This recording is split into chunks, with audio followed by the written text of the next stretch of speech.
Hi there.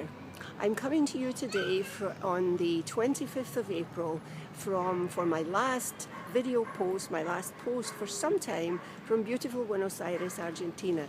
I'm currently sitting on a very large tree branch in the local park. It's a lovely fall day and it's just a fine day for doing this. So as I was thinking about finishing my time here, I thought that the message for you today was kind of apropos, because as always I'm talking to you about communication.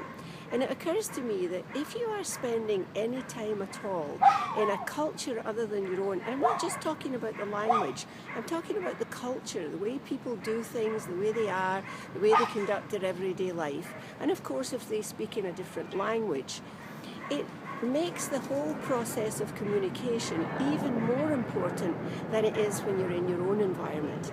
And in fact, if you don't speak the language perfectly, as I do speak Spanish, but I don't speak it perfectly, you'll find that the non-verbal communication aspects become even more important and even more powerful.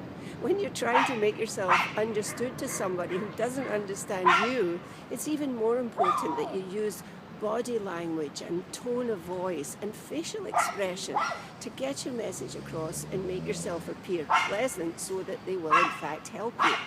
And the interesting thing from my standpoint is that once you establish these skills in using non-verbal communication, once you get back to your own environment, you can continue to use them.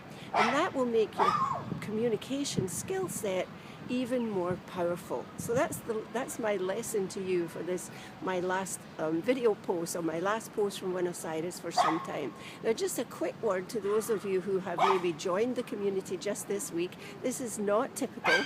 I don't do many video posts, although I do some, and usually I'm talking about particular skills and communication tips and techniques specifically for accountants. So if you've just joined us, don't think that this is what you're going to hear every week, because it's not. But anyway, I will be sad to leave Buenos Aires as always, but in another way, happy to come back to my other life in Toronto. So I will be coming to you next week, Tuesday, May the 2nd, from Toronto.